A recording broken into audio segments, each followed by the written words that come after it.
Welcome to the channel of International Sounds. I took international in the broadest sense, not U.S. American.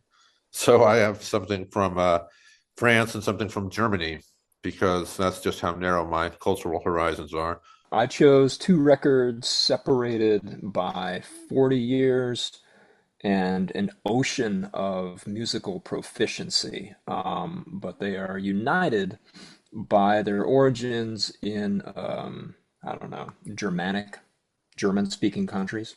So I picked one continent, Africa, two go-to artists, and two of my favorite albums by them. This is actually not one but two records. It's just that I don't have the two records individually because, I wasn't cool enough to get them when I didn't exist yet. So this is a reissue that came subsequently.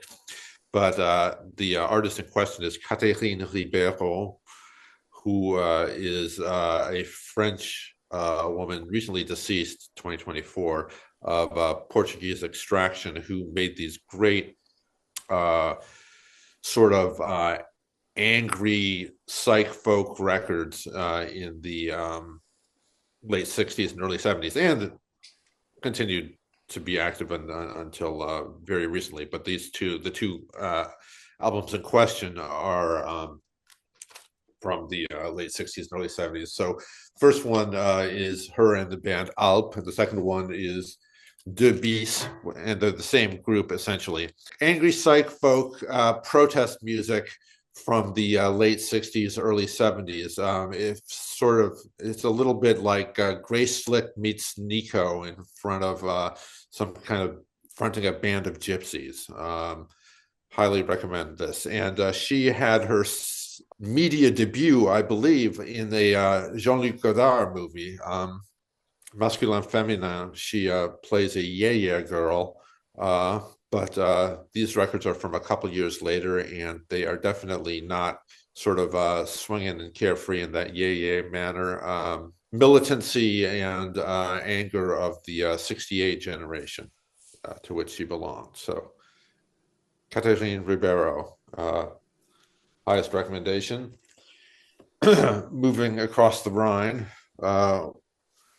we have the one, the only Kraftwerk, Man Machine, or Człowiek Maszyna, Mensch Maschine, or L'Homme Machine. I think they actually had this is the international concern of Kraftwerk, putting out in all the world's languages, representative languages, their message to the world of sort of finely styled robot funk recordings. This album is far more pop oriented and sort of succinct than, say, Radioactivity or Autobahn. Here they were on their way to becoming something that was actually radio friendly in at least the vaguest kind of way. There's great songs on here like everyone's favorite, The Model, also The Robots, Neon Lights. I mean, these are all songs that actually had a certain measure of commercial success. Still true to their origins of experimentation and sort of cold Teutonic techno minimalism. This album warms things up a little bit in a way that is almost friendly to carbon-based life. Kraftwerk, Man Machine. All right, my first pick is Sodom's In the Sign of Evil. This is an EP from 1985. Sodom they were a German band. This is, one of the most influential metal albums ever released, probably. Nowadays, we would probably call this sound black thrash, and in fact, Sodom went on to basically become, like a reliable thrash band. The songs are awesome. Drums are just adorably out of time throughout much of the record, but there's a ton of energy. The guitar, like if you look up tab for these songs, it's like one or two notes usually, but the way they put it together it works. Sodom was the brainchild of this guy, sporting a bowl cut there, Tom Angel Ripper. Exploder, black and red bass, and bestial disaster vocals. Then there's Witch Hunter, that's the drummer. Atomic Drum Invasion. This record is really fun to listen to, and the songs work. I put this in the same category as Hellhammer's early stuff. This is just formative. Like, it's dirty and it's a great record. My second record, way out on the other end of the musical proficiency spectrum, is the latest from Muriel Grossmann, an Austrian saxophonist who works in some spiritual jazz, some modal stuff, a lot of Coltrane descended kind of stuff, but mainly in her thing is soul jazz. And here she's plays the music of McCoy Tyner and the Grateful Dead. And this sounds like a really weird pairing. Bob Weir was having trouble playing along with Jerry Garcia and the bassist Phil Lesh until he started listening to lots of Coltrane with McCoy Tyner on keyboards. And so the story goes, Bob trained himself to play rhythm guitar the way McCoy Tyner played piano, to set this sort of constantly shifting counterpoint that Jerry and Phil could play off of. So that's kind of why Muriel Grossmann is playing two songs by each of these players. Each of the songs is like 14 minutes, so her sax is a highlight. She has this longtime guitarist that she's been playing with for a long time. He reminds me of Grant Green, and there's a lot of space to stretch out on these songs. McCoy Tyner, was dramatic and percussive. I don't think you'd ever call his work particularly joyful, but in her hands, this stuff is joyful. And I think you would call the Dead often joyful, and the two Dead songs here, both Bob Weir compositions, total joy. The Dead trafficked in it, and she recreates it here through improvisation. It's great stuff. Let's see. I have Ali Farka Toure. I believe this is a self-titled record.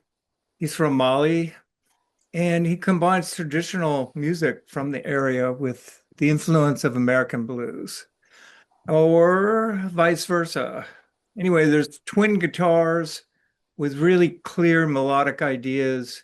It is desert blues from North Africa, and it's got nimble pentatonic soloing, which means it's easy to listen to, but it's sort of a high wire act of balance and excursion, where he's going away from the melodic motif and then back. And it's also got light percussion, and he plays calabash, drum, bongos, and overdubs a second guitar.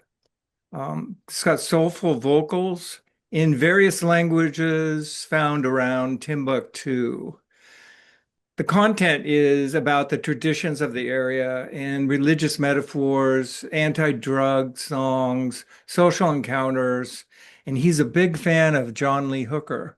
But when he heard John Lee Hooker for the first time, he thought, well, this is our music. This is not something American.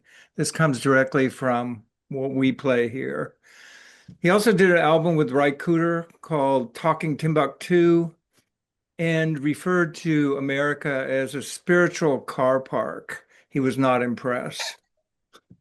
It's repetitious, meditative, ornery. In fact, Farka means donkey, and it's instantly recognizable in its sound. So you know what you're getting with Ali Farka Toure. Another African this is William Onyeabor. Anything You Sow from 1985. He's Nigerian and an 80s anomaly. He wears a cowboy hat and very fancy suits that I wouldn't say are disco, but they're more like something you would wear to an ostentatious wedding. This is outsider synth pop with a heavy cosmic funk element a la Parliament. It's not traditional African. I don't know what it is. Maybe it's some of the rhythms are, but otherwise it's its own thing. It's very jammy. It's got long songs, two per side, and eclectic influences. It's sort of a hybrid of saxes, synths, and rhythm. He's got a good vocal delivery, but he hires great background female singers to complement. He's a studio whiz. In fact, he had a motion picture studio and sound recording studio. And he is the architect of futuristic dance floor anthems. Overall, these are grinders. They're hypnotizing and mysterious. He is mysterious, sort of like a UFO that shot across Africa. And this is a reissue from Luca Bop. That's David Byrne's record company, but it's better than any of the late rhythmic Talking Heads because it's so organic. Even in his use of synthesizers, it comes across as very intricate. And there's a documentary about him called Fantastic Man, which will tell you a little bit, but he's overall a very mysterious man. It's akin to the aardvark. That's my spirit animal. I'm just following its lead. So, what is your spirit animal, Chris? I think it's the bear, the bear, the bear, the bear. Well, mine is the jackal. Jackal. The post-mortem flesh that I crave. Aardvark's good though. Aardvark.